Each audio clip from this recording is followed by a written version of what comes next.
그리고 지난 시간에 우리 본문 들어가기 전에 지난 시간에 에발산의 저주와 그리심산의 축복에 대해서 기억이 나시는지 모르겠어요. 다시 한번 짧게 정리를 해드릴게요. 나무에 달린 자마다 무엇을 받았다고 했죠? 저주를 받은 자라고 그랬어요. 예수 그리스도께서 그 저주를 다 뒤집어 쓰시고 십자가에 죽으신 그 의미, 그 저주의 근원이 무엇인가에 대한 얘기를 했습니다. 지난주에. 그래서 에발산에는 두 가지가 준비되어야 한다고 했어요. 뭐였죠? 첫 번째, 에발산에 뭐가 준비되어야 되죠? 첫 번째, 첫 번째, 우리의 기억력이 이렇게 하얘져야 또 주님이 우리가 설교를 한 번 하면 다 기억하면 이제 목회자가 한 달 설교하면 더 이상 할 게 없지. 다 기억해버리면 안 되니까 감사해요. 먼저 뭘 했어요? 돌비. 그 돌비에다가 어떻게 하라고 했어요? 석회를 바르고 그 위에다가 하나님의 말씀 율법을 적으라고 했어요. 그리고 그것을 적고 그 다음에 뭐예요? 한 가지 더 준비하라고 했죠. 옆에 뭘 준비하라고 했죠? 인간의 힘으로는 너희가 그 말씀 요구대로 할 수 없는 걸 아시고 살아낼 수 없는 걸 아시고 인간의 손으로 연장을 대서 어떤 정을 대서 깎아낸 돌이 아니라 자연석 돌으로 뭐를 만들어라? 화목 제단을 만들어라고 했어요. 거기에 드려지는 화목 제물은 누구죠? 예수 그리스도를 상징하는 거죠. 그렇게 드려진 은혜를 통해서 우리가 에발산의 저주에서 율법 아래에 율법을 지킬 수밖에 없는 율법을 지킬 수 있습니다 라고 했던 그 이스라엘 백성들의 그 약속을 했지만 하나님 보시기에 너희들은 그렇게 할 수 없다. 그렇기 때문에 화목제단을 만들어라. 그건 사람의 손으로 돼서는 안 되는 거다. 거기에 화목제물이신 예수 그리스도를 올려드려서 그 은혜로 말미암아 너희가 에발산의 저주에서 그리심산의 축복으로 옮겨진 자들이다. 그런 존재들이다 라는 얘기를 지난 시간에 드렸습니다. 이 두 개의 두 산의 이야기는 별개의 이야기가 아니고 한 이야기라고 했어요. 왜요? 에발산의 저주에서 그리스도산을 옮긴 그 사건은 우리 인간의 두 단계를 보여주는 거죠. 그래서 우리의 과거의 두 단계, 예수 그리스도를 알지 못하고 살아가던 때에 에발산의 저주의 모습이었다고 한다면 어떻게 해요? 이제 예수 그리스도로 말미암아 은혜를 그 화목제물로 드려진 예수 그리스도로 말미암아 우리가 알지 못했을 때 그리심산으로 옮겨져서 축복을 받는 자로 되어 있더라 라는 사건이 이 에발산과 그리심산의 얘기라고 그랬습니다. 여기까지가 그래서 이 저주라는 거에 대한 의미를 살펴본 어떤 구약적 배경에 대해서 얘기를 했습니다. 자, 오늘은 사도 바울이 계속해서 그 복음을 설명에 들어가요. 더 깊숙이 설명에 들어갑니다. 본문을 보겠습니다. 갈라디아서 3장 15절부터 22절까지 우리 한 목소리로 같이 합독하겠습니다. 3장 제가 같이 봅니다. 형제들아 사람의 예대로 말하노니 사람의 언약이라도 정한 후에는 아무나 폐하거나 더하거나 하지 못하느니라.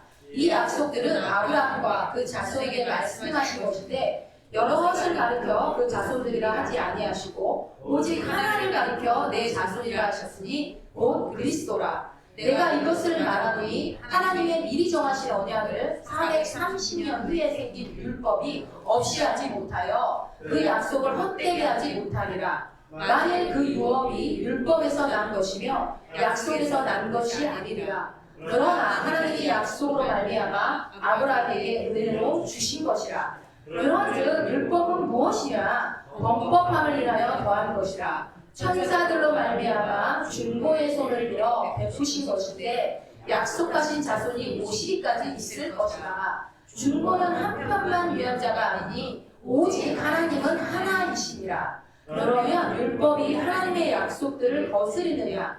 결코 그럴 수 없느니라. 만일 능히 살게 하는 율법을 주셨다면 의가 반드시 율법으로 말미암았으리라. 그러나 성경이 모든 것을 죄 아래 가두었으니 이는 예수 그리스도를 믿음으로 말미암은 약속을 믿는 자들에게 주여함이니라.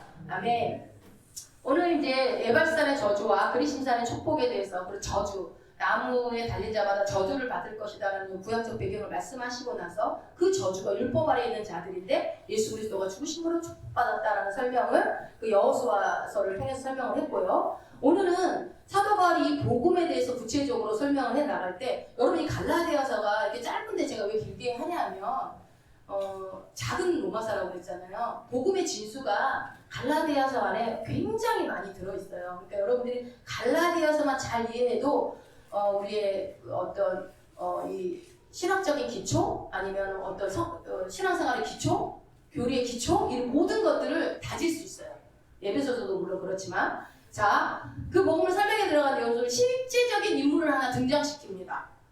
그 사람을 소환해서 데리고 와요. 누굴까요? 수천 년 전에 실존했던 아브라함을 데리고 옵니다. 아브라함은 누구죠? 믿음의 조상입니다. 조상. 믿음의 조상. 그래서 그 믿음을 우리에게 설명해 주기 위해서 아브라함을 증인으로 지금 세우는 것을 오늘 말씀을 드릴 거예요. 3장 15절에 오늘 방금 앞에 읽을 때 형제들아 사람의 예대로 말하느니로 이렇게 시작을 하잖아요. 이 말이 무슨 말이냐면 내가 지금부터 여러분에게 이제 설명을 할 건데 우리 일상생활 속에 실제하고 존재했던 그 역사적인 어떤 예를 인용해서 내가 설명할 거야. 그 얘기예요. 그러니까 실제 존재했던 이야기를 가지고 너희들한테 지금 설명할 거야 라고 지금 시작하는 거예요. 그 대상이 누군고 하니? 누구라고요? 아브라함. 예. 15절 끝부분에 사람의 정한 후에는 그러고 나서 뭐라 15절 끝부분 읽어볼까요? 말하노라 사람의 언약이라도 정한 후에는 아무나 패하거나 더하거나 하지 못한다고 되어 있어요. 16절도요. 마저 읽어볼까요? 이 약속들은 아브라함과 그 자손에게 말씀하신 것인데 여럿을 가리켜 그 자손들을 하지 아니하시고 오직 하나를 가리켜 내 자손이라 하셨으니 곧 그리스도라. 여기 여러분 두 가지 표현이 나옵니다. 뭐뭐 나오냐면 하나는 뭐요? 네. 언약이라는 표현이 나옵니까? 맞아요? 네. 그리고 하나는 자손이라는 표현이 나옵니다. 언약. 여러분 이 언약과 자손에 대한 설명을 지금부터 드릴 텐데 이 신앙의 기초에 대해서 굉장히 중요한 개념이니까 잘 들어주세요. 이 용어는 그러니까 우리 지금 현대인들한테는 언약, 자손 별로 그렇게 익숙한 단어는 아니지만 이 언약이라는 거는 헬라어로 이제 제가 가끔 헬라어로 얘기하면 저도 헬라어를 잘 모르지만 여러분들이 좀 이해를 돕기 위해서 얘기를 말씀을 드린 거니까 기억해 두시면 돼요. 디아데케라는 뜻이에요. 실제 헬라어로는 못 써. 한글로만. 디아데케라는 말에는 무슨 우리는 그냥 언약이라고 얘기하지만 헬라어로는 이 언약이라는 말 속에는 두 가지 의미가 있습니다. 하나는 뭐예요? 약속이라는 의미가 있고요. 두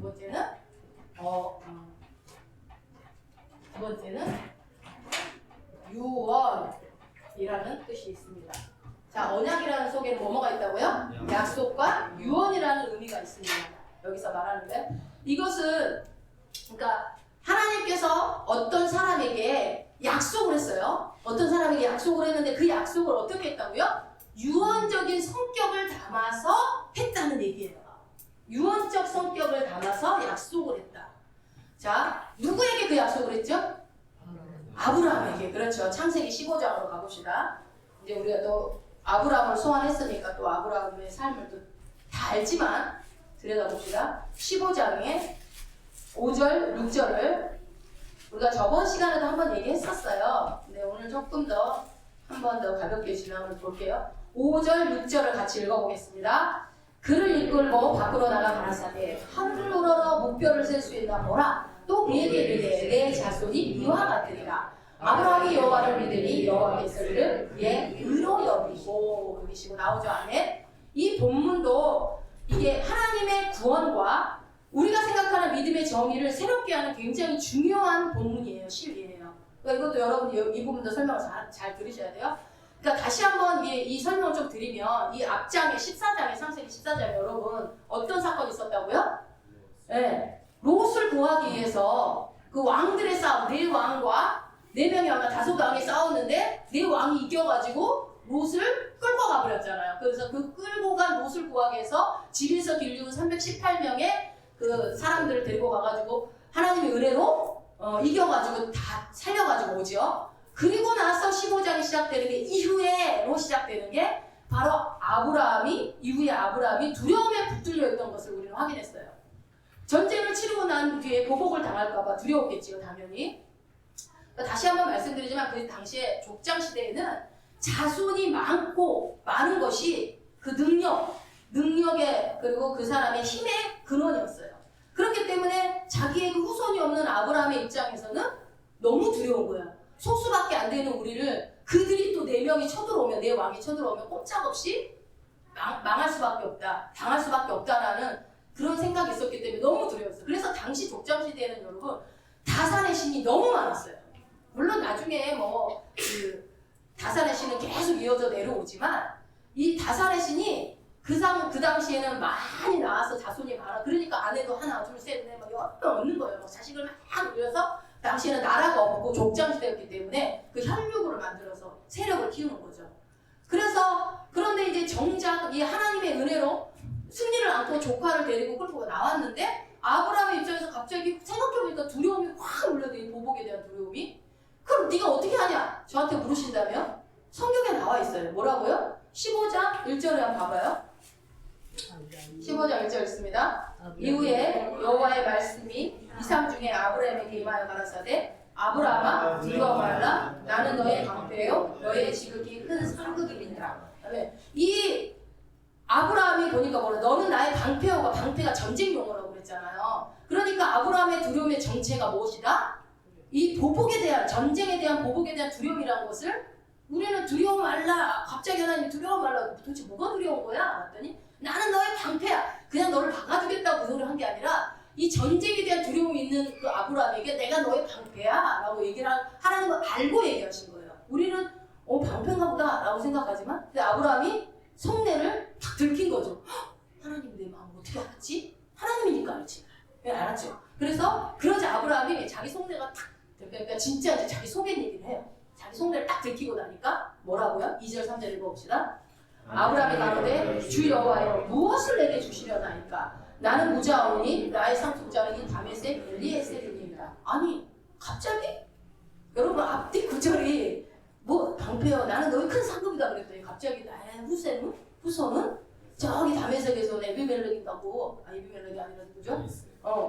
뭐 갑자기 뭐 엘리에셀 얘기를 왜 하냐고요 여러분. 뜬금없이. 이건 거 아니에요. 속으로 다 알고 있는 얘기를 중간에 와서 들으면 두 사람 얘기하는 걸 쳐다보면 이게 뭔 얘기지? 이렇게 듣는 거죠. 근데 하나님도 알고 아브라함도 알아. 그 속에 있는 얘기를. 하나님 나한테 뭐 줄 건데요? 나 후손 없어요. 막 이 얘기해요. 막. 그러니까 얼마나 이게 뭐 두려워 말라 약속을 해주시지만 우리 자손이 이렇게밖에 없는데 우리가 어떻게 안 두려워할 수 있습니까? 뭐 이런 모든 말이 내포되어 있겠죠? 3절 읽어봅시다.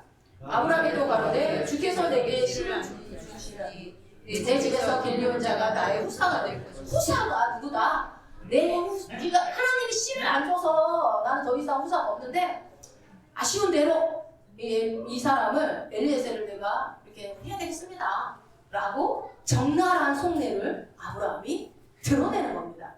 그러니까 하나님께서 아브라함 말을 딱 가로막고 말씀하세요. 4절 여호와의 말씀이 그에게 임하여 가라사대 그 사람은 너의 후사가 아니라 내 몸에서 날짜가 내 후사가 되리라 하시고. 네. 그러니까 하나님 뭐라고 그래요? 아니야 네 몸에서 직접 나오는 게 네 후사가 돼야 돼 라고 얘기를 해요. 그러면서 끌고 나갑니다. 5절 그를 이끌고 밖으로 나가 가라사대 하늘로 목별을 셀 수 있다고라. 또 그에게 이르시되 내 자손이 이와 같으리라. 여러분 여기서 자손에다가 동그라미 쳐보세요. 자손. 아까 우리가 여기서도 언약과 자손에 대한 얘기 두 가지가 나왔다고 해서 이 갈라디아서에 나온 자손과 연결해서 보셔야 돼요. 여기서 이 자손은 여러분 문법적으로 단수입니까 복수입니까? 어렵습니까? 쉽습니까? 저는 어려운 질문을 하지 않습니다. 자손은 단수입니까 복수입니까? 문법적으로 단어가 복수죠 복수. 그런데 이게 원문에는 단수로 쓰였어요. 이 자손이. 그러니까 이걸 여러분 단수라고 옆에서 써놓으세요. 단수로 쓰임. 이렇게. 그래야 여러분들이 이해가 쉬워요. 여기서 내 자손이 이와 같으리라 라고 했을 때 우리는 이때까지 이 자손이 아브라함의 후손들을 얘기하나 보구나 라고 생각했기 때문에 당연히 복수일 거라고 생각했을 겁니다. 그런데 여기서 단수로 쓴 거는 그 말은 무슨 말이에요? 한 사람을 가리킨다는 얘기예요. 여기서 자손은 한 사람을 가리킨다는 거예요. 누군가 얘기하지 마세요. 이미 다 알고 있잖아요. 네, 한 사람을 가리키는 거예요.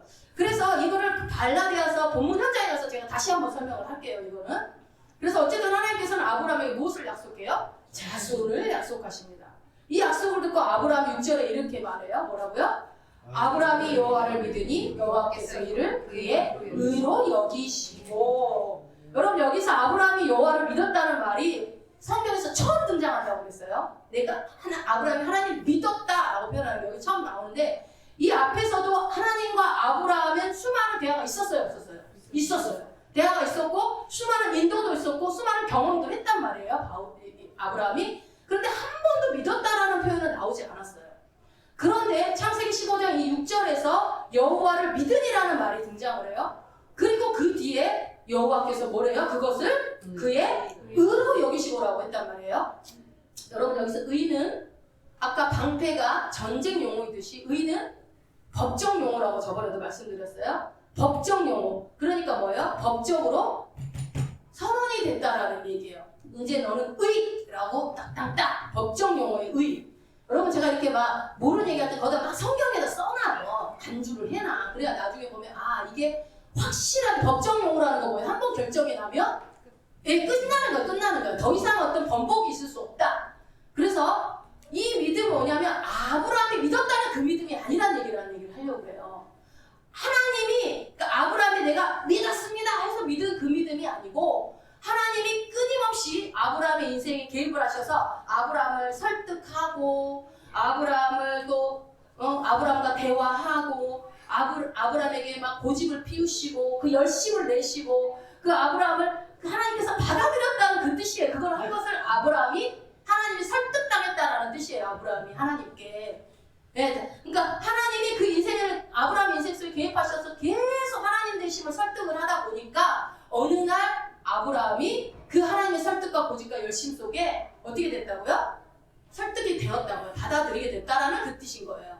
그러니까 우리가 생각하는 내가 믿습니다, 내가 결단합니다 이 믿음이 아니라고요. 자칫 그렇게 오해하면 여기에 또 내 의가 들어갈 수 있다고요. 그러니까 자기 확신이 아니에요 이 믿음은. 그래서 철저하게 뭐예요? 하나님께로부터 시작된 하나님께로부터 발언된 그 하나님의 설득을 아브라함이 받아들인 거예요.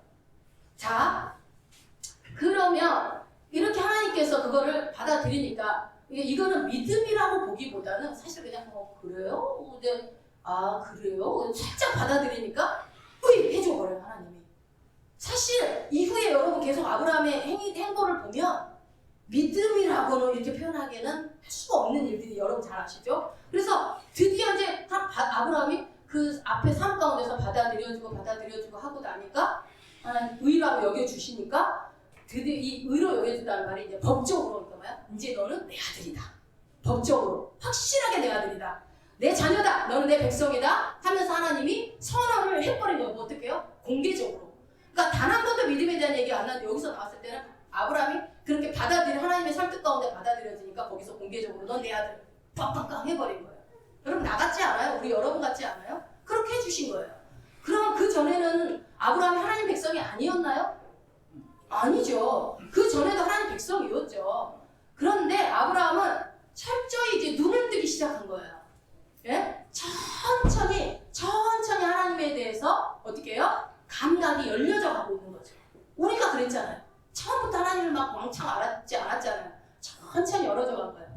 여러분 우리가 예수 그리스도를 믿는 믿음의 과정을 보면 이 믿음의 과정이 하루아침에 뭐 여러분들이 확 믿음이 좋았나요? 여기 그런 사람 단 한 명도 없잖아요.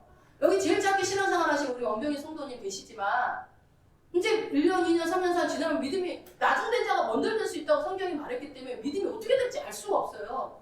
수십 년 동안 신앙생활 한 사람보다 훨씬 믿음이 좋은 사람이 될 수 있는 거예요. 그거는 모르는 거예요. 그러나 그 속도의 차이는 있지만 다 막 하루 이틀 만에 믿음이 좋아지고 한 달 만에 막 1년 만에 확 좋아지는 사람은 거의 없어요. 자, 그래서 내가 어느 날 갑자기 예수를 믿게 된 게 아니라는 거예요. 여러분 어느 날 내가 갑자기 확 믿게 됐어요? 내가 믿습니다 해가지고?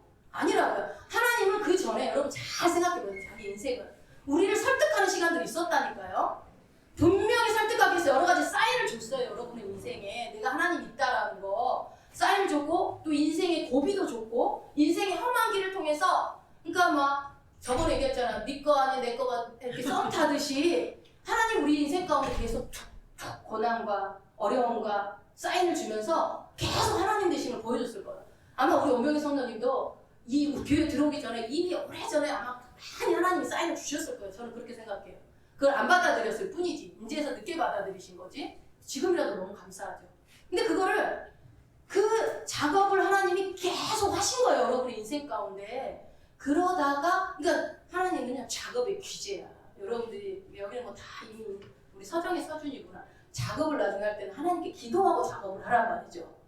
하나님은 작업의 귀재이기 때문에 그 하나님은 우리 인생 가운데 우리에게 작업을 막 다 걸어놓으셨어요. 그래서 우리가 막 고백하지 않으면 막 안 되도록 우리를 막 강제적으로 막 밀어넣는 분이 아니에요. 하나님은 그렇게 하지 않고 우리를 끊임없이 어떻게 해요? 훅 던져줬는데 어려움을 줬고 고난을 주고 고비를 줬는데도 못 받아들이면 기다려요. 또 기다려요. 인내하셔요. 또 기다려요. 계속 기다리시고 인내하셔요.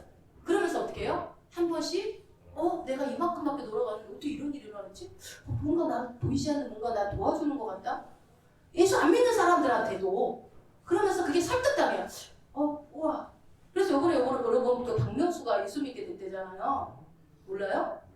조혜련 씨가 얘기를 하더라고요. 그 박명수 씨가 자기 조카가 많이 아팠는데 그랬대요.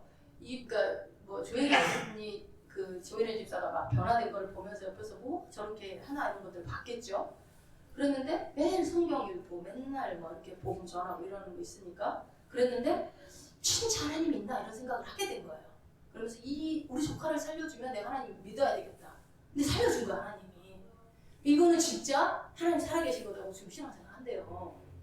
근데 이게 그 사람이 이 조카 아픈 거 딱 한 번에 기회를 줬을까? 저는 그렇게 생각하지 않아요. 어떤 누군가의 삶의 모습을 보면서 저 사람이 왜 저렇게 교회를 미친 듯이 다닐까? 예수를 미친 듯이 믿을까? 도대체 뭐가 있다고 밤마다 가서 죽을 자꾸 아마 우리 연병이 선생님 이해가 안 되고 뭐라고 죽을 추워 죽겠어. 비가 와도 눈이 와도 죽을 개구리처럼 왜 그럴까? 뭐가 있다. 근데 보면 예수 믿고 난 대로 나쁜 것보다 좋은 게 더 많아. 사실상 잘 생각해봐요. 나쁜 게 뭐가 있었어요? 예수 믿어서 좋은 게 더 많았지. 그러니까 하나님 그렇게 설득해가는 거예요. 우리 인생을. 이것을 우리는 뭐라고 하냐면 전문 용어로 거룩한 작업이라고 합니다. 하나님의 거룩한 작업. 우리 한 사람 한 사람이랑 하나님의 거룩한 작업이 있었다니까요. 그래서 어떨 때는 이 길로 가게 만들고 그리고 어떨 때는 전리 가서 깜짝 놀라게도 만들고 어떨 때는 이쪽으로 와가지고 하나님 있다면 하나님 나 좀 이것 좀 어떻게 좀 해결해 주세요 하면서 막 하나님도 모르는 사람이 하나님 찾기도 하고 그렇게 작업을 다 걸어놓으셨다고요. 거기에 다 넘어가신 분들이 여기 있는 거예요. 예, 그 작업에. 그리고 나서 어느 날 우리에게 입술을 통해서 고백하게 만들어요. 하나님이 뭐라고요? 내가 이제야 주님을 알았습니다. 욥이 뭐라고요? 내가 이전에는 귀로 듣던 하나님을 눈으로 보아합니다라는 고백을 끝자락에서 나오잖아요. 처음부터 나왔으면 좋았을 텐데 인생은 그렇지 않아요. 끝에 가서 고백을 한 게 만든 게 누구예요? 하나님의 작업이에요. 그런데 사실은 이미 이 하나님께서 이미 앞에서 하나님이 이 아브라함에게 갈대아 우르에서부터 그 하나님의 그 영광의 하나님이 아브라함을 인생 속에서 일방적으로 개입을 했어요. 잘 생각해보세요. 아버지가 그 이방 우상을 만드는 그런 아버지 밑에서 자란 그 아들에게 갑자기 나타나가지고 그죠? 갈대아 우르 떠나라고 막 얘기해요. 그러니까 엉겹결에 뭔가 있나 보다가 아버지랑 같이 엉겹결에 떠나서 갑니다. 믿음으로 간 게 아니에요. 믿음으로 갔다고 표현해 준 것 뿐이지. 그때 왜 믿음이 있어? 여러분 믿음 있어서 교회 나왔어요? 처음에? 한 2, 3년은 믿음 없었을걸? 네. 저도 그랬어요. 그랬는데 갈대아에서 이제 그런 나가라고 하니까 갔죠. 그런데 들어갔는데 어디로 갔어요? 하란으로 갔어요. 하란을 가가지고 잠깐 멈칫멈칫 하다가 하나님이 막 설득해요. 그래서 이제 강을 건너 갔어요. 그래갖고 겨우겨우 어떻게 했어요? 천신만국기 때 어디로 땅에 들어갔죠? 가나안 땅에 들어갔어요. 그랬더니 가나안 땅에 뭐가 생겼어요? 가뭄이 들어버렸네. 그러니까 생각도 안 해. 기도도 안 해. 우리가 하나님을 안다고 해도 그렇게까지 하나님의 의에서 왔다고 하는데도 어떤 어려움이 생길 때 고민도 안 해. 내 의를 생각해. 내 지식을 경험을 생각해. 빨리 어디로 가야 되겠다? 애국으로 내려가야 되겠다. 그리고 애국으로 내려갑니다. 그 어렵게 하나님 가나안 땅에 갖다 놨더니 다시 애국으로 내려갑니다. 내려갈 때 잘 내려갔어요? 내려가는 길에 무슨 일이 있었어요? 2번이나 마누라를 팔아먹잖아요. 찌질이 같은 남자로서 할 수 없는 찌질이 같은 짓을 하잖아요. 여러분 다 팔아도 마누라를 팔면 안 되잖아. 예? 도박하다 마누라 파는 게 사람이야? 근데 그 내려가다가 한 번도 아니고 두 번이나 자기 부인하고 속이고 그렇게 그런 말도 안 되는 찌질 같은 사람을 그 일을 한 게 우리 믿음의 조상님 아브라함이시라고요. 그래도 믿음의 조상이십니까? 네. 이때까지는 보면 아니지. 마누라 팔아먹는 사람이 무슨 믿음의 조상이에요. 여기서 마누라 판 사람은 한 명도 없잖아요. 그래도. 네. 그래서 우리가 아브라함보다 아브라함보다 낫다니까요. 소망을 가지세요. 그래서 이런 아브라함을 볼 때 정말 이게 믿음의 조상이라고 할 수기에는 좀 너무 정말 그 쪼다 같은 삶을 그 사람이 살았었는데 믿음이 그러니까 좋아서 믿음의 조상이 아니에요. 그러니까 여기서 바라보자 하는 거는 근데 왜 믿음의 조상이라고 하느냐? 믿음이 얼마나 하나님의 은혜인가를 설명하고 싶은 거예요. 믿음이 얼마나 하나님의 열심과 하나님의 끊임없는 작업인지를 설명하시는 거라고요. 그러니까 아브라함만큼 믿음을 우리가 아브라함의 인생을 너무 잘 알고 있잖아요. 보면 아브라함만큼 하나님이 그렇게 정말 열심으로 선택한 사람이 없어요. 믿음의 조상으로 만들기 위해서. 그러니 그 아브라함의 입에서 제가 하나님의 은혜를 받아들이겠습니다 라고 그렇게 하자 하나님 뭐라고요? 너무 기쁜 거죠. 공개적으로 해버린 거예요. 그러니까 법적 선언을 해버린 거라니까요. 그러니 여러분 믿음은 내가 만드는 게 아니에요. 믿음도 하나님의 은혜인 거예요. 믿음도. 자, 그런데 이 언약을 어떻게 이루어지는가 하면 들여다보면 이제 창세기 15장에 8절부터 이제 여기가 쭉 나오는데 이제 그 언약이 이제 그 얘기를 하고 나니까 아브라함이 그래도 뭔가 미심쩍어. 여러분 그러잖아요. 우리가 구두 언약은 좀 아닌 것 같아. 뭔가 문서로 하든지 뭔가 해야 내가 확실할 것 같아. 그런 거 있잖아요. 내용 증명 보내고 막 공증 쓰고 하는 거잖아. 하나님 그럼 우리가 약속을 합시다. 이 진짜 내 자손을 많게 하겠다 하는 약속? 믿어서 그런 게 아니라니까. 지금 뭔가 진짜 믿었으면 이런 약속이 필요하겠어요? 그러니까 어떻게 해요? 짐승을 다 쪼개갖고 반으로 다 가서 놀아라고 이제 얘기를 하죠. 그때 당시 고대 근동에는 두 사람이 그 쪼갠 사이를 같이 지나가면서 둘 중에 한 사람이 이 약속을 깨면은 죽는다 이거예요. 여러분 이 약속은 죽는 거예요. 그래서 그 반을 쪼개는 게 죽는 걸 표현하는 거예요. 살아있는 생물을 반 쪼개갖고 죽여가지고 그 사이를 지나가면서 한 명 누구든 하나님이든 아브라함이든 약속을 깨는 사람은 죽어야 되는 거예요. 그 약속을 합니다. 근데 하나님이 안 와. 그러다가 잠이 들어. 그래갖고 왔는데 하나님이 거기에 뭘로 지나가게 해요? 횃불이 슉 지나갑니다. 하나님 혼자 지나가 버려. 같이 지나가야 되는데. 예. 왜요? 못 지킬 거 안 되니까 하나님. 우리가 약속 못 지킬 거 안 되니까요. 우리는 어느 것 하나 자랑할 게 없어요. 그래서 이거는 죽음을 건 언약을 했어요. 어쨌든 간에. 그런데 불사. 이 언약을 하고 나서 이제 아브라함 이제 곧 오겠구나. 내 우소. 생각했겠어요? 안 했겠어요? 여러분?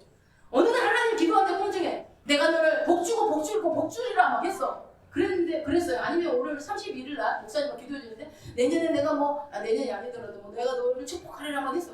이야 내년에 내 사업자 번창하려나 보다 막 이렇게 기대하잖아요. 근데 아무 일도 안 일어나면 어떻게 해요? 목사님 틀렸다. 이렇게 그런 것처럼 이 아브라함이 그 약속까지 했는데 1년이 지나고 2년이 지나고 5년이 지나고 7년이 지나고 10년이 지났는데도 약속이 안 이루어지는 거예요.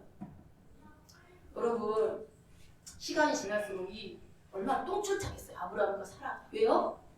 자기들 몸에서 나야 되잖아. 근데 여러분 늙어가고 있어 지금 계속.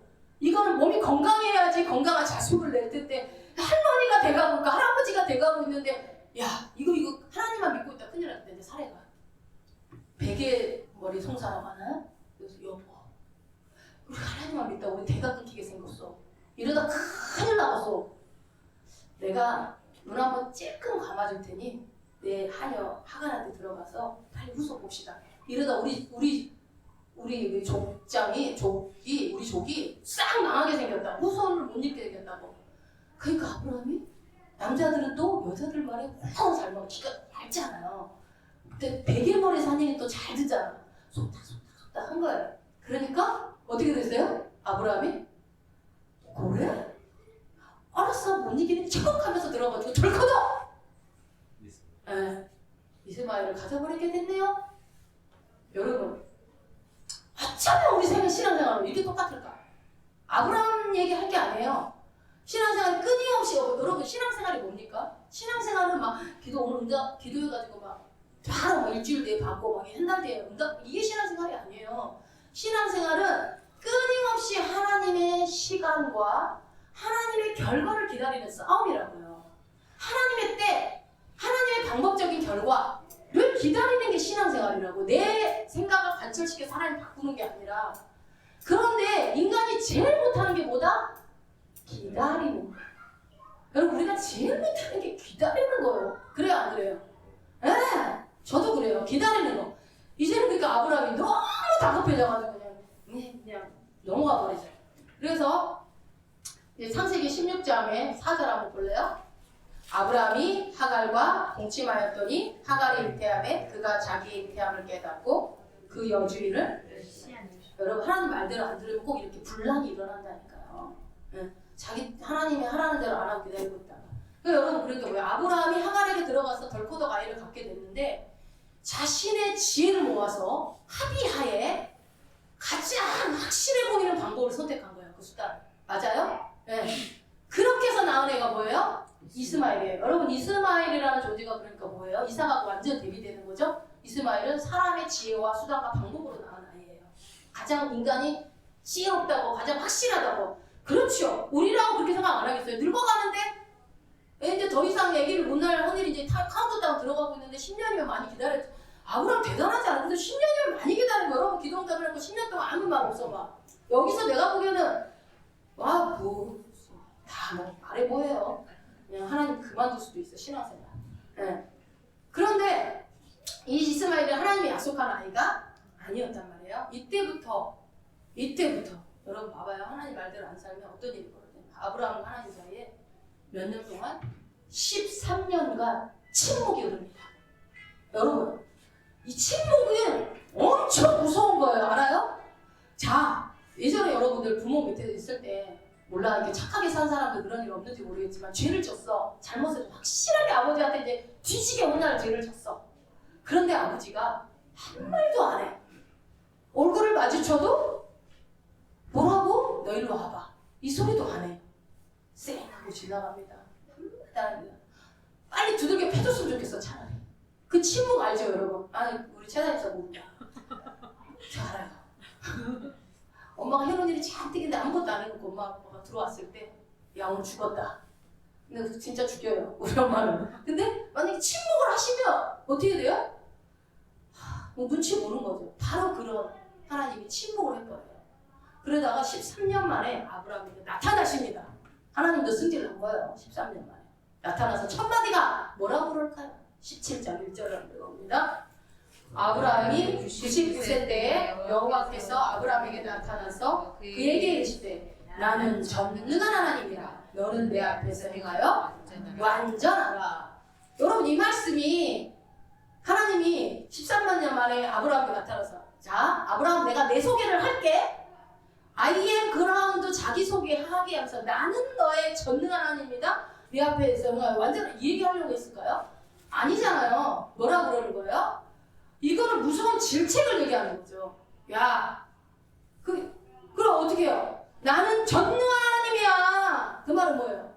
나는 못할 일이 없어. 내가 너에게 씨를 준다고 해서 주는 거야.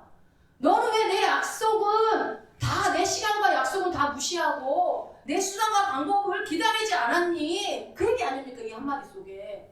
에? 근데 여러분 잘 기억해봐. 불행하게도 약속을 했잖아요. 앞서서 무슨 약속을 했어요? 둘 중에 한 사람이 약속 어기면 죽어야 돼. 아브라함 얼마나 놀랐겠어요? 나는 전능한 하나님이라고 13년 만에 침묵을 깨고 나타나는 그 약속이 생각났겠어요? 안 났겠어요? 난 뒤졌다. 와, 여러분 같으면 안 그래도 죽었다 이제. 덜덜덜덜 떨렸을 것 같아요. 그래서 이제 아브라함은 어떻게 해요? 죽어야 됩니다. 약속대로 죽어야 됩니다. 그러므로 아브라함은 대가 지불을 해야 되는 상황이 벌어졌어요. 하나님이 아예 나타나지 말았어야 되는데 나타나는 바람에 그 약속이 생각났어요. 누가 그 약속을 깼다고요? 아브라함이 깼다고요. 그래서 하나님이 아브라함을 죽입니다. 어떻게 해요? 할례를 명합니다. 자, 17장 10절에 가보세요. 너희 중 남자는 다 할례를 받으라. 이것이 나와 너희와 너희 후손 사이에 지킬 내 언약이니라. 새로운 언약을 시작하시네. 참 하나님 좋은 분 아닙니까? 아브라함을 죽여야 해요. 하나님 공의의 하나님이에요. 죽여야 돼요. 어떻게 죽여요? 할례로 죽입니다. 할례는요, 남성들에게 넌 죽었다 이 뜻이에요. 그래서 할례라는 거예요. 그래서 할례를 받음으로써 아브라함은 죽게 됩니다. 여러분, 아브라함이 이때 죽었어요. 사실은 죽어요. 그리고 1년 후에 누가 태어나죠? 이삭이 태어납니다. 그렇다면 여러분, 질문, 이삭은 아브라함의 자손인가요? 아브라함의 자손이 아닌가요? 아브라함의 자손이지만 아브라함의 자손이 아닙니다. 왜냐하면 아브라함이 죽었다고 얘기했잖아요. 할례로 죽었기 때문에 이삭은 육체적으로는 눈에 보이는 현실적으로는 아브라함의 자손이 맞지만 영적으로는 아브라함의 자손이 아니에요. 뭐예요? 하나님의 약속의 자손이에요. 누가요? 이삭. 네. 그리고 그 이삭을 통해서 누가 오신다고 말씀하시는 거예요? 메시아가 오신다고. 너의 자손이 이와 같으리라. 그 자손이 누구라고요? 메시아가 오실 것이라는 거예요. 그러니까 하나님은 너의 씨로부터 나는 게 그 아브라함은 육신적으로 우리의 부족만 키울 생각만 했지만 하나님은 뭐예요? 메시아를 보낼 계획 속에 아브라함을 선택했을 뿐이에요. 그런데 아브라함이 말을 안 들으니까 침묵했다가 나와서 아브라함을 죽이고 약속의 자손을 하나님의 열심으로 다시 한번 태어나게 만드는 거죠.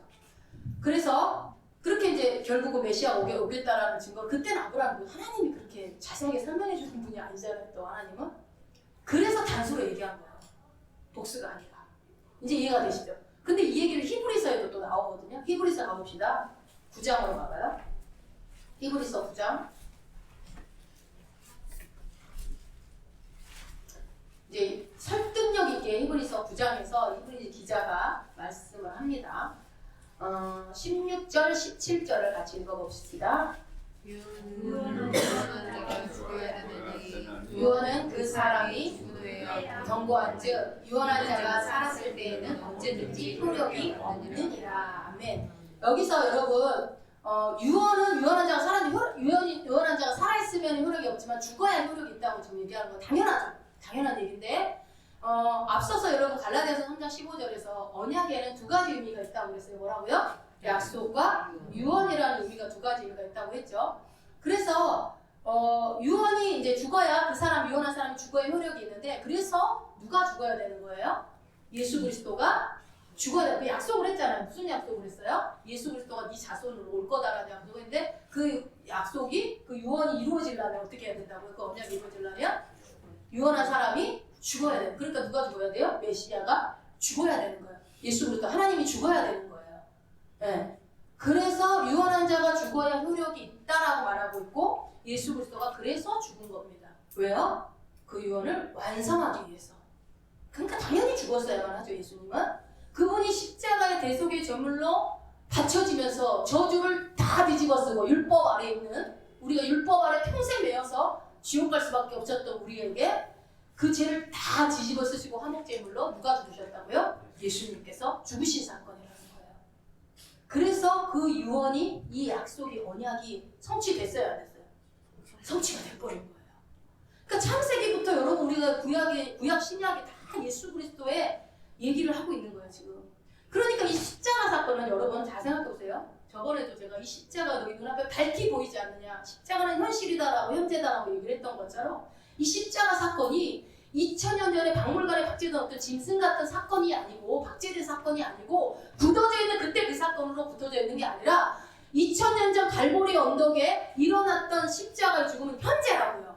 현재. 그 사건은 지금도 명확하게 우리 가운데 있다고. 왜요? 그 언약이, 그 유언이 지금 우리 가운데 지금 성취돼서 우리가 여러분 그랬잖아요. 예수님이 내가 다 이루었다는 게 어디까지 이루었다고 그랬어요? 우리의 구원을 영화롭게 하는 데까지 다 이루었다고 했잖아요. 아니 구원을 하나님이 그냥 예수 믿으면 구원 받는다. 예수 믿었습니다. 그러면 끝이에요? 그거 니네가 사는 건 네 맘대로 알아서 살아. 이게 아니잖아요. 내가 다 이뤘다는 거는 너의 구원의 완성까지 내가 책임지겠다는 거예요. 영화롭게 하겠다는 거예요. 근데 우리는 거기까지 믿지 못하니까 맨날 이 중간에 내 의의를 드러낸다고요. 내 열심으로 신앙생활 하려고 한다. 아니라고요. 우리의 구원의 영화롭게까지 내가 다 책임지겠다라고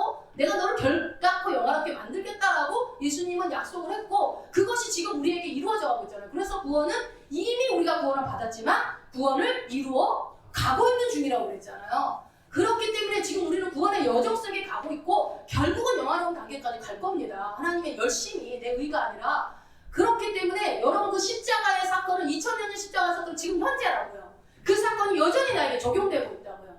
이해가 되십니까? 이건 믿으셔야 돼요. 이거를 여러분들이 이해하셔야 돼요. 이거는 무대뽀로, 우리 신앙은 무대뽀가 아니에요. 그냥 느낌으로 감정으로 믿는 게 아니라고. 이해하면요 다 이해돼요. 근데 믿으면 더 잘 이해되겠죠? 그러니까 여러분 이미 믿기 때문에 이게 더 잘 이해될 거로 믿습니다. 왜 예수님이 거기에서 다 이루었다, 다 지불했다, 다 지불했다는 거는 잔금이 남았다는 게 아니잖아요.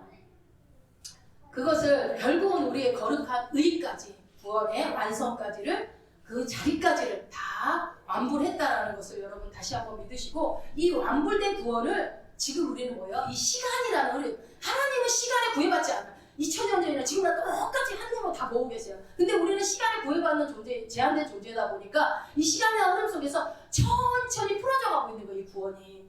지금 여러분들 구원이 천천히 풀어져 가고 있다고요. 조금 일찍 오고 조금 늦게 오고. 근데 모태신앙들이 얼마나 복이야. 그러니까 모태신앙생들은 백날 감사만 하고 살아야 돼. 뱃속에서부터 믿었잖아. 그런 복이 세상에 어디 있어요? 안 그래요? 우리가 예수 믿고 자식들을 모태신앙으로 낳은 게 얼마나 감사한지 몰라요. 네.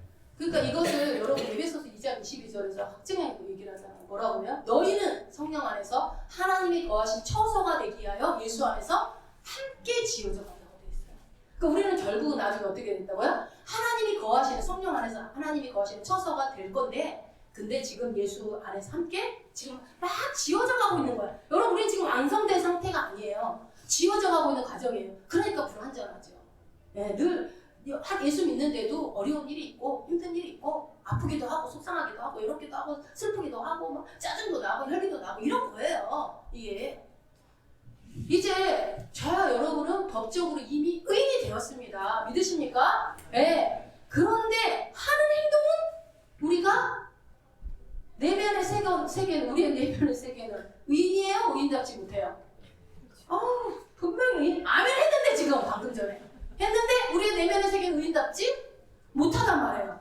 그러나 여러분 의인답지 않은 거지 의인은 아닌 게 아니야. 말장난하냐? 아니죠. 여러분 이거요. 봐봐요. 저는 어렸을 때 엄마 아버지한테 제일 많이 들었던 말이 있었어요. 아이고 좀 여자답게 행동 좀 해라. 이 선머신만 같아가지고 어찌 그러고 다니냐 그랬어요. 그러면 제가 남자인 겁니까? 내가 선머신만 같이 행동했다고 제가 남자인 겁니까? 여자답지 못한 거지 남자는 아닙니다. 제가 그런 거예요. 여러분들 의인답지 못한 거지 의인이 아닌 게 아니라고요. 이해가 너무 팍 되지 않아요? 네. 그래서 이 미세한 언어의 차이를 여러분들이 잘 기억해 놓으셔야 돼요. 그러니까 내 의인답지 못한 내 내면의 세계를 보고 나는 의인이 아닌가 이러면 안 된다고요. 나는 의인답지 못하네. 이러면 안 되는데 이렇게 생각을 해야죠. 네. 여러분 우리는 의인입니다. 네. 그래서 이 사실에 대해서는 여러분 저는 절대로 물러서지 않습니다. 누가 너 의인 아니야? 너 그렇게 많은 죄를 짓고 와서 참소를 해도요. 저는 절대로 물러서지 않을 겁니다. 저는 의인입니다. 왜요? 내가 의인된 게 내 의 때문이에요? 내가 의인된 게 내 공로가 1이라도 들어갔으면 제가 내 의인이라는 말에 내가 불팍지? 누가 막 참소하면 마귀가 와서 참소 제일 많이 하겠죠? 네가 그따위 해가지고 네가 목사냐? 네가 장로냐? 권사냐? 막 얘기할 때 찌그러지겠지 마음이. 어디 뭐 접시볼에 코 박고 죽어야 되나? 막 이런 생각을 막 하겠죠. 그렇지만 저는 절대로 그거에 대해서 야 사단아 물러가라 나 의인이다 라고 얘기할 수 있는 거는 뭐예요? 그리스도의 예수 그리스도의 공로 때문에 내가 의인됐기 때문입니다. 그분이 나에게 그분이 죽으심으로 인해서 내가 의인이 됐는데 이거에 대해서 확신을 가지고 담대한 믿음이 우리 가운데 있어야죠. 만약에 너의 행위 가지고 잣대를 들이대면서 네가 의인이냐 물으면 난 할 말이 없지만 그게 아니잖아요. 내게로부터 만들어진 의가 아니잖아요. 오직 예수 그리스도로 말미암아 그 피경로로 인해서 만들어진 의인이라면 내가 거기다 굴복하면 됩니까? 여러분 내가 의인이라는 사실을 절대 굴복하지 마세요. 사단이 와서 여러분들의 삶을 가지고 장난질하면서 너 그따위로 해가지고 욕처럼 막 자꾸 얘기할 때 아니야 이렇게 막 하면서 나중에 결국은 깨깨깨 하지 마시고 처음부터 야 말도 안 되는 소리를 하네 난 의인이다 라고 선포를 하셔야죠. 내가 처음 의인답지 못한 건 있지만 하나님이 나를 계속 만들어 가실 거야. 걱정하지 마. 내가 좀 속도가 늦어. 그렇게 얘기하면 되죠. 여러분, 이 의는 예수 그리스도의 죽음으로부터 통해서 얻은 것이기 때문에 여러분 절대 타협해서는 안 됩니다. 본인 스스로에게 말하는 거예요. 그래서 우리가 의인다워지는 과정 중에 있다는 사실. 그래서 근데 이 의인다워지는 과정 속에 이 결국은 이게 어떤 과정이냐면 여러분, 이 과정이 그럼 불안하게 우리는 그럴 필요가 없는 게 뭐냐면 이미 확실한 담보가 이루어졌어요. 왜요? 우리는 이미 십자가 사건을 치르고 온 세대잖아요. 아브라함은 그 십자가를 보지 못한 세대지만 우리는 담보가 이미 있다고요. 확실한 담보. 여러분, 담보가 확실하면 은행에서 돈을 왕창 빌려줘요. 담보만 확실하면. 근데 담보가 없으면은 아무리 이쁘고 뭐 대단해도 말 잘해도 절대 안 해줍니다. 그런 것처럼 우리에게 확실한 담보인 예수 그리스도의 십자가 사건이 있다고요. 그러니까 이 의인은, 내가 의인이라는 것은 나의 감정 여부, 내 생각 여부에 의해서 좌지우지 될 수도 있고 안 될 수도 있고가 아니라는 얘기입니다. 예수 그리스도께서 죽으심으로 이루신 거기 때문에 그 피해를 믿는 분들이라면 이것은 그리스도의 의이고, 그래서 그분과 함께 같이 가는 구원의 여정입니다. 감사하잖아. 그냥 혼자 가게 내버려두니까 구원이 이루었다 해놓고서 그냥 너 혼자 가가 아니라 그리스도의 의로 같이 하나님 묶으셔가지고 그것을 반드시 내가 이루겠다라는 그 완성의 그림을 주님은 약속하시는 거예요. 그러니까 신앙생활 되게 쉬운 거예요. 근데 말씀을 딱 그러다가 한 가지 묵사되니까 좋은 점은 말씀이 빨리 생각나. 아, 그렇지. 말씀이 이런데 내가 이러면 안 돼. 이렇게 생각을 빨리 하는 거지. 제가 늘 의로운 생각을 하는 건 아닙니다. 저도 감정이 막 이럽니다. 그게 좋은 것 같아요. 우리가 그 안에 붙들려 있다는 사실. 여러분, 그래서 뭐야? 네가 내 안에, 내가 너 안에. 에? 그렇게 있으면 어떻게 돼요? 구원이 이루어져가는 그 시간 속에서 우리는 여기서 천국을 누리며 살아가는 거예요. 예. 십자가는 그래서 언제나 현재입니다. 여러분, 십자가 사건을 늘 기억하셔야 돼요. 과거에 그랬지 이러면 안 돼요. 그리고 언제나 그 십자가의 능력이 우리의 능력이 되어야만 해요. 믿습니까? 네. 정말 이 십자가 사건이 오늘 우리의 여러분 일터와 삶의 현장에 정말 능력이 되어야 한다고요. 그냥 교회에 와서 잠깐 묵상하는 정도의 십자가의 사건이 아니라 내 현장에, 내 가정에서, 내 일터에서, 내가 만나는 사람 가운데서 그 십자가가 능력으로 나타나야 된다고요. 이것이 우리의 오늘 실제적인 문제 아닙니까? 오늘날 우리에게 한국교회 실제적인 문제 아닙니까? 그냥 이론이에요. 그냥 교리예요. 그냥 어떤 성경의 내용일 뿐이다라고 역사적 사건처럼 생각하는 거예요.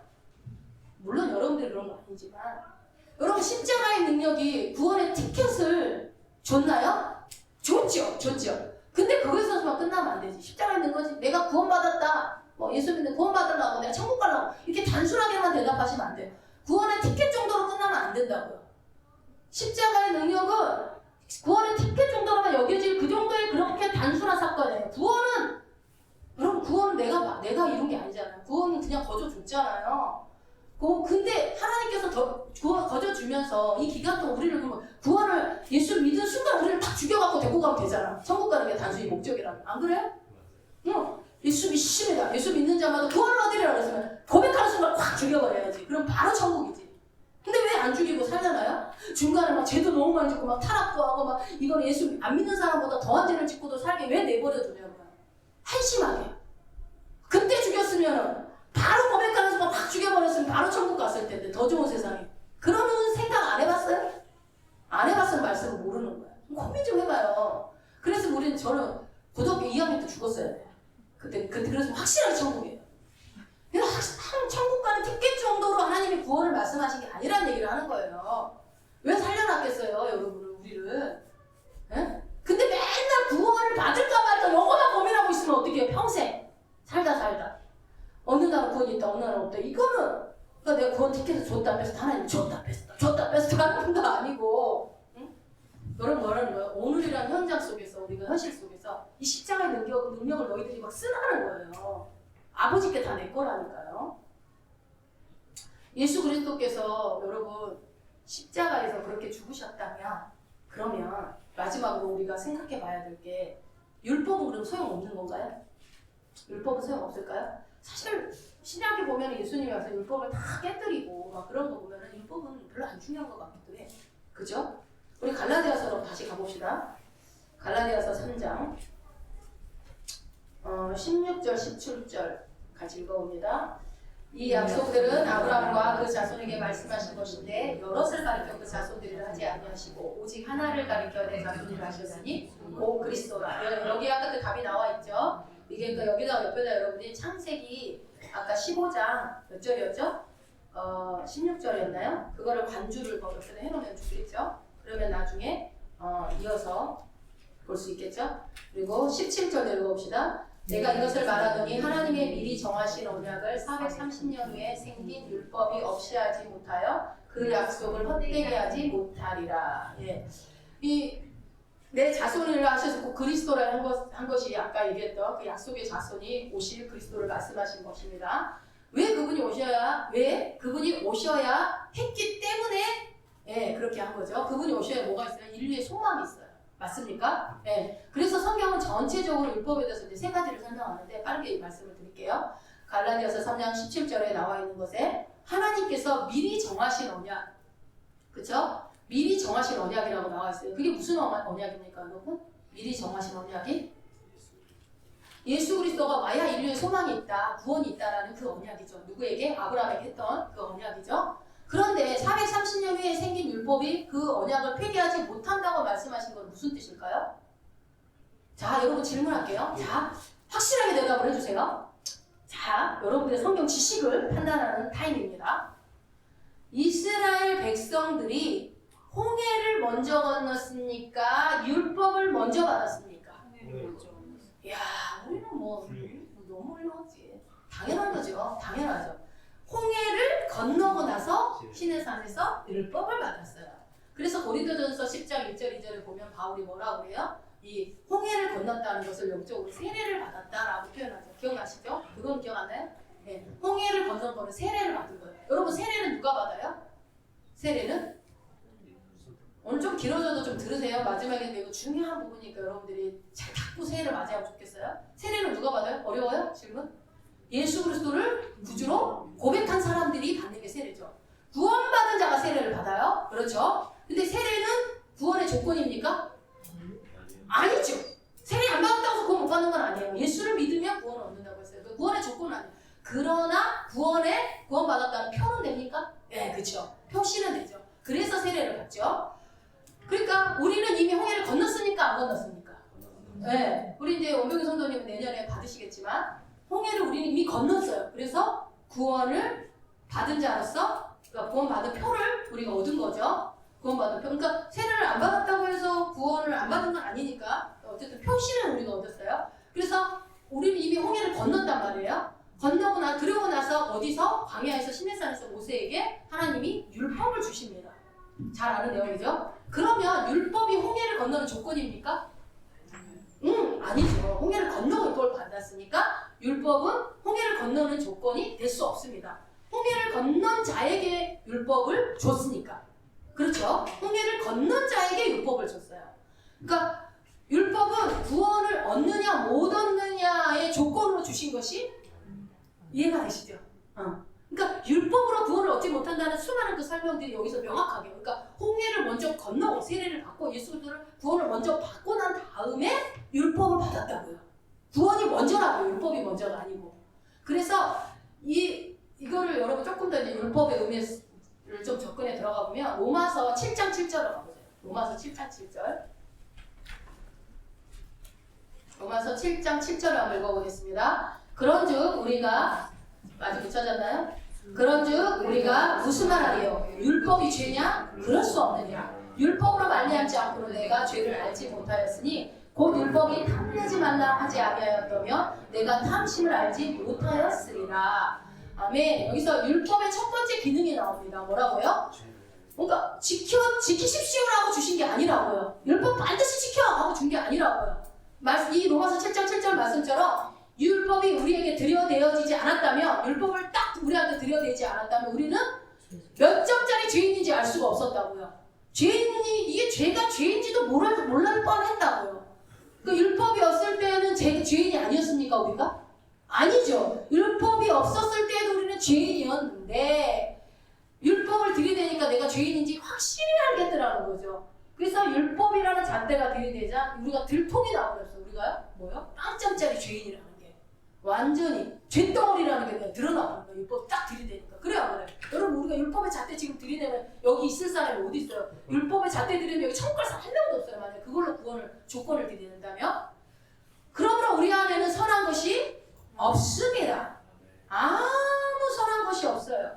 그래서 여러분 이게 하나님 뜻인가 아닌가 생각할 것도 없어. 좋은 거고 사람을 살리는 거고 말에 나 확성되는 거 다 나한테 나온 게 아니야. 다 성령이 주신 거지. 뭐 이게 하나님 뜻인지 모르긴 뭘 안 하고 싶으니까 그러는 거지. 내가 순종하고 싶지 않으니까 그러는 거지. 쉬워요. 하나님 뜻 알기. 자, 우리 안에 선한 게 없어요. 우리는 파산된 존재예요. 희망이 없는 존재라고요.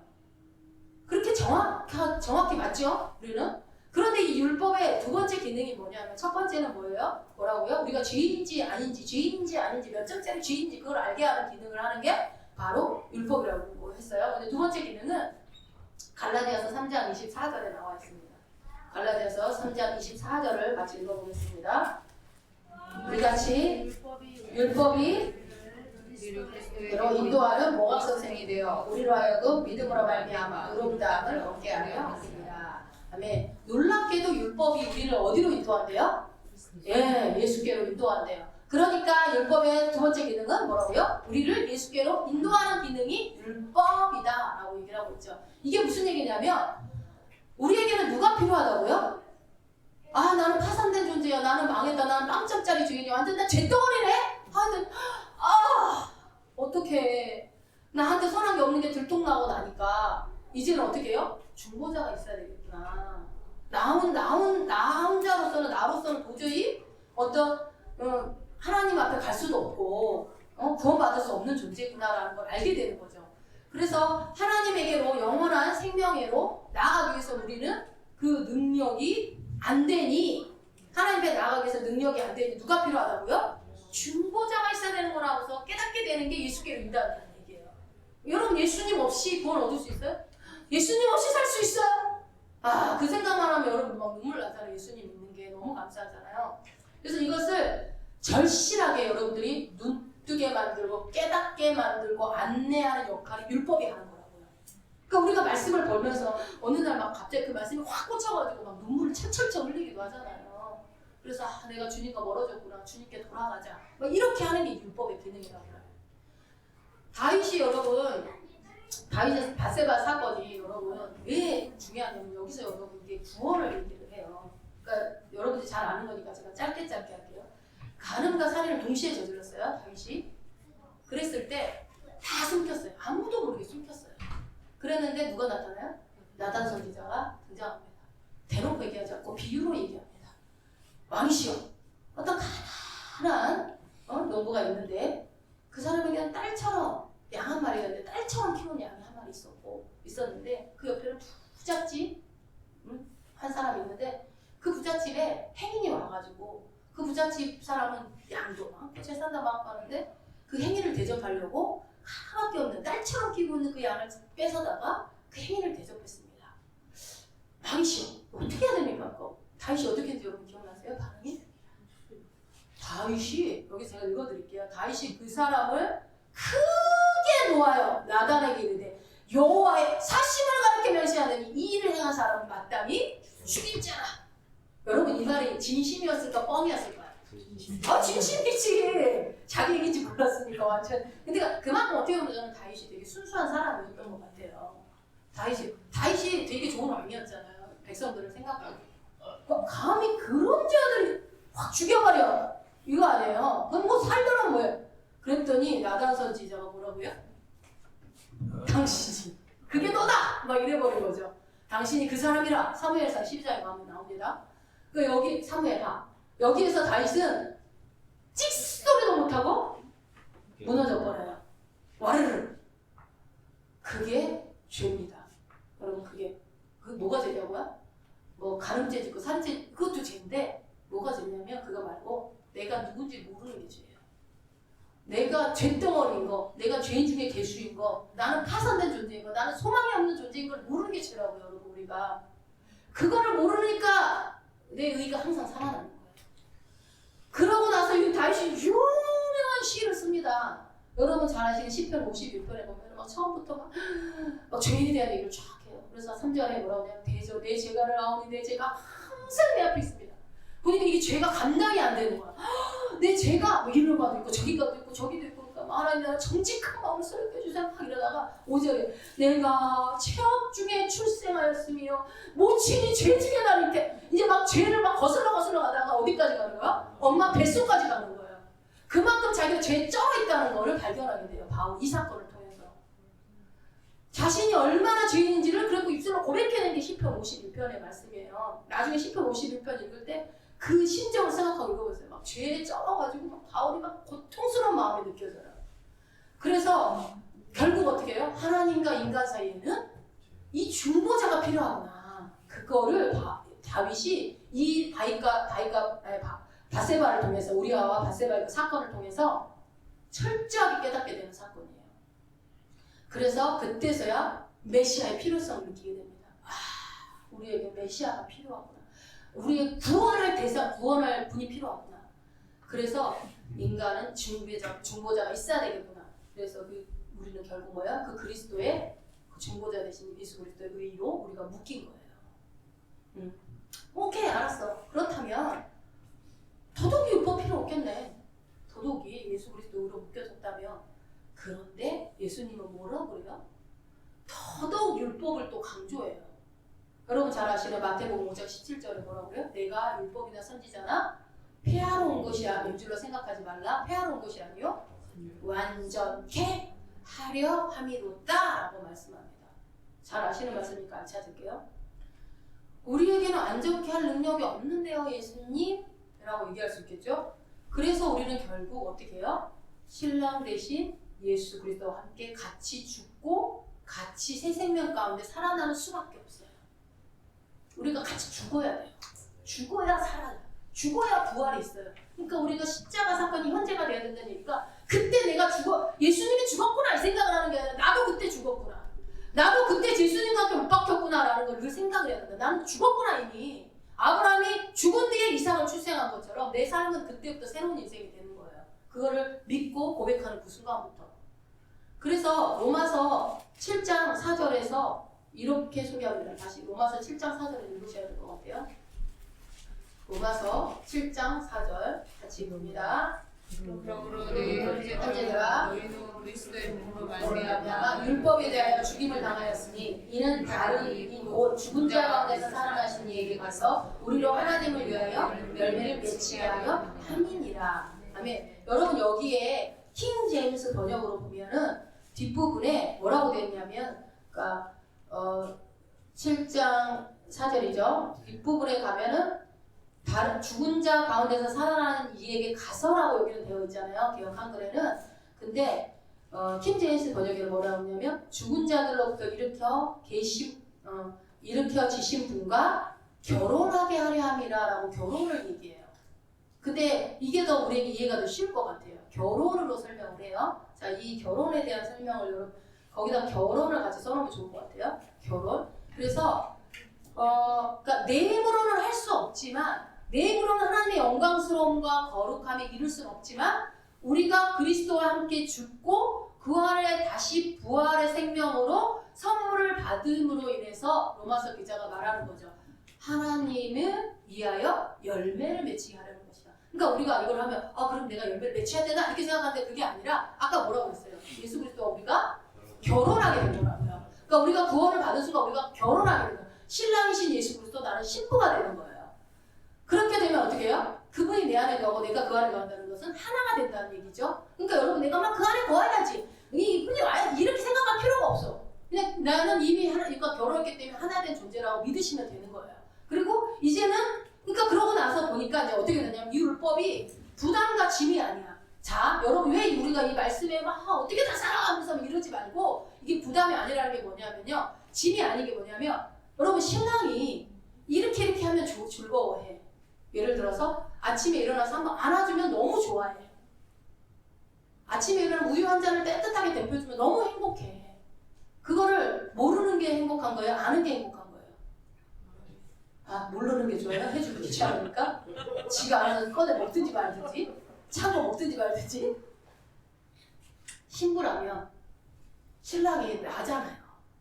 내 몸과 같이 사랑하라고 했고, 그러니까 나는 내가 차라리 없기 때문에 나는 내가 가서 수고를 하잖아요. 그러니까 내가 이 사람이 나라고 생각하면 그 수고를 아끼지 않고 해요. 나처럼 생각하고 사랑한다는 말이에요. 그럼 그 사랑하는 사람의 욕구를 필요를 아는 게 내가 좋은 거죠. 그래서 그렇게 채워줄 때 행복감을 느끼잖아요. 그 사람이 더 행복하지만 나는 더 행복해요. 그 필요를 채워줄 때. 여러분 우리는 결국은 많은 주변의 지체들에게 필요를 채워주는 사람들이에요. 그 필요를 뭔지를 알았을 때 얼마나 행복해요. 내가 해줄 수 있는 거라면. 그러니까 당연히 신랑이 즐거워하는 내용이 무엇인지를 율법에서 알 수가 있다는 거예요. 그러니까 신랑이 기뻐하는 원리를 우리는 말씀을 통해서 배우는 거예요. 예수님은 육신을 쫓지 않고 영의 일을 생각하는 걸 좋아하시는구나. 항상 기도하는 걸 좋아하시는구나. 항상 기뻐하는 걸 좋아하는 거. 이걸 안다고요. 그러니까 어느 날 어떻게 해요?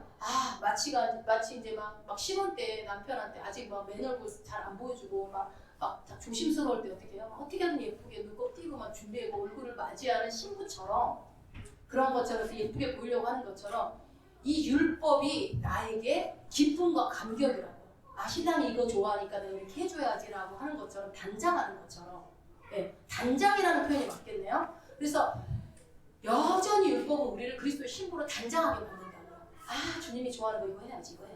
내 이웃을 돌봐라 하고 개를 돌봐라. 이거 주님이 제일 기뻐하시는 일이구나. 그럼 어떻게 해요, 여러분? 하려고 노력하는 거. 누구 때문에? 신랑이 기뻐하는 거 아니까. 그거 모르면 못하잖아. 아니까 기쁨이죠. 여러분 말씀대로 살고 지키려고 하는 게 기쁨 아니에요? 짐이에요? 수고로움이에요? 몰라가지고 맨날 싸우는 것보다 낫죠. 혼나는 것보다. 당신은 막 이렇게 못해 이러는 것보다 나를 알아서 이렇게 필요를 채워주는 당신이 있어서 나는 너무 행복하다고. 서로 그런 거죠. 그런 것처럼 율법을 폐기해야 된다, 무용지물이다라고 얘기하는 그런 사람들은 그런 얘기 들을 필요도 없어요. 율법은 즐거움과 자원함으로 여러분들이 지켜야 할 그리스도인의 아름다운 내면의 단장품이에요. 우리 내면을 단장시키는. 그러니까 기도도, 예배도, 여러분들이 교제도, 우리의 모든 이 신앙생활의 여러 가지 그런 행사들이나 어떤 직분이나 이 모든 것들이 기꺼운 마음으로 내가 마음이 우러나서 하는 것은 신랑이 좋아하는 일이라고 생각했을 때 내가 하는 거지, 그거를 누군가가 시켜서 억지로 그렇게 하는 게 아니라는 것이 명확하게 지금 말씀에서 얘기하잖아요. 예수님이 나의 신랑이십니까? 그렇다면 이 율법을 지키라고 얘기해주는 말에 기분 나빠할 필요는 없죠. 그렇구나 라고 알면 되는 거죠. 그쵸? 네. 말씀을 여러분 마무리하겠습니다. 우리의 요즘에 또 새롭게 신율법주의자들이 또 등장을 했다고 해요. 신율법주의자들은 뭐냐면 다시 우리를 구원을 고행이나 수행 쪽으로 이끌어가고 그걸로 잣대를 들이대면서 자꾸 정죄를 하고 그 고행을 시키고 수행을 시키는데, 여러분 아무리 고행하고 수행하고 노력한다고 해도 득도 합니까? 우리 인생이 살림살이 좀 나아지든가요? 그것도 아니잖아요. 인생은 또 공비하다고요.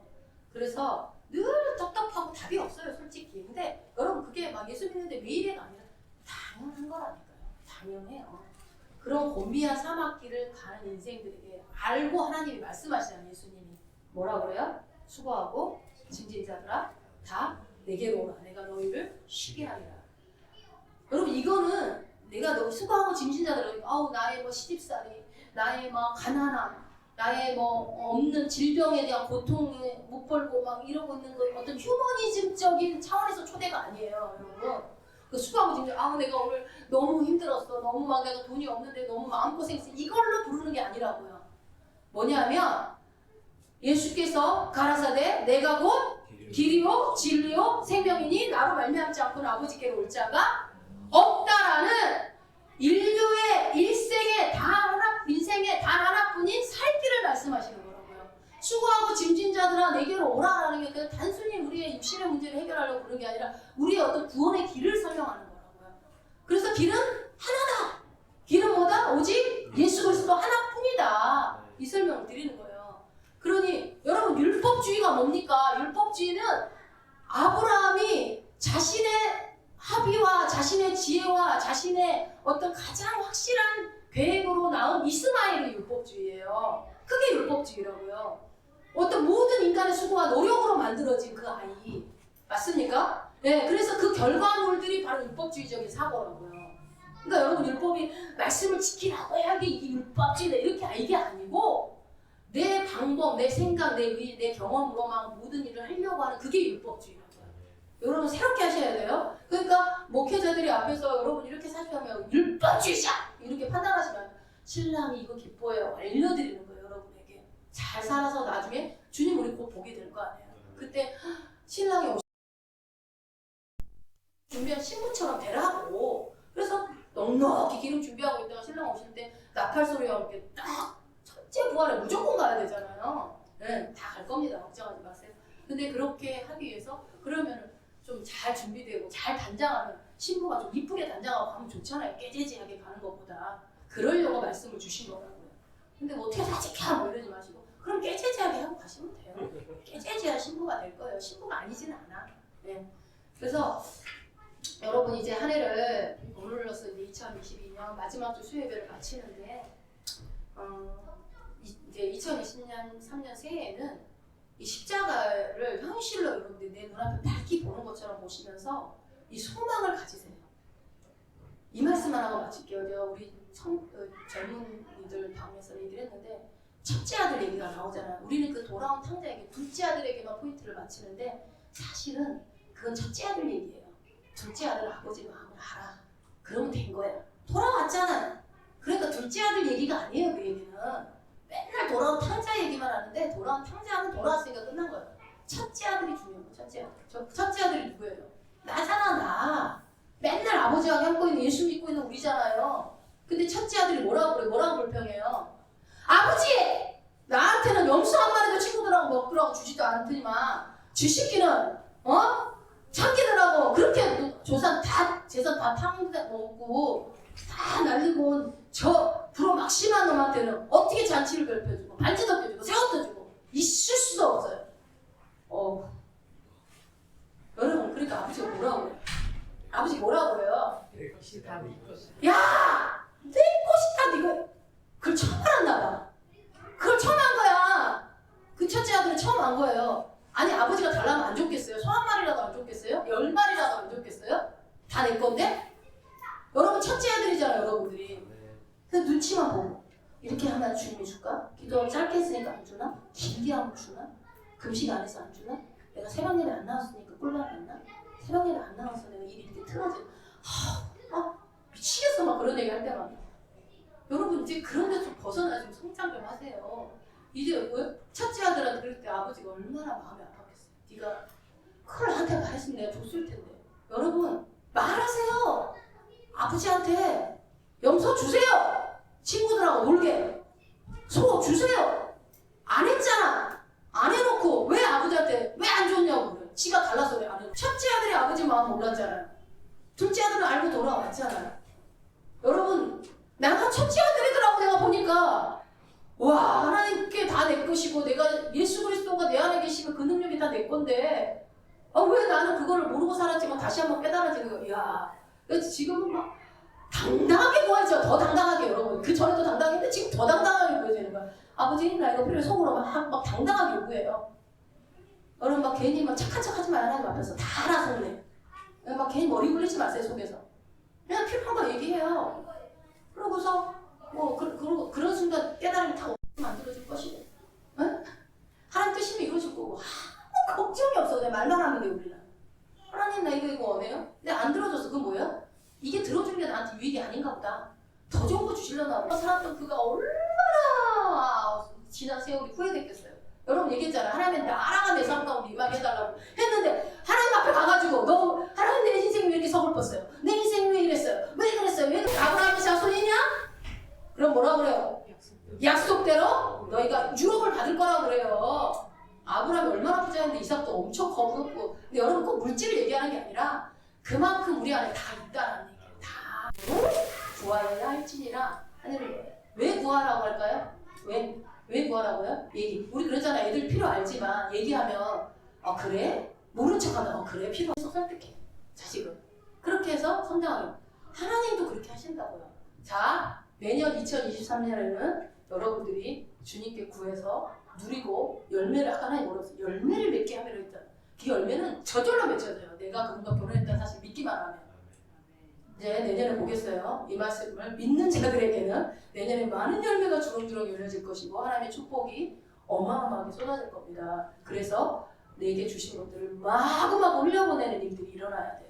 하나님 그 일을 하고 싶어요. 쌓아두라는 게 아니라 주셔서 흘려보내. 교회도 세우고 영혼도 살리고 선교도 하고 그리고 그 일을 하다 오라고 그때 구원받다 막 죽이지 않고 살려놓은 거예요. 여러분 그렇게 사실래요? 아멘 하는 자에게 축복이 임할지어다. 아멘. 네, 우리 찬양합시다. 오늘 많이 길었는데 올해까지 잘 참아주셔서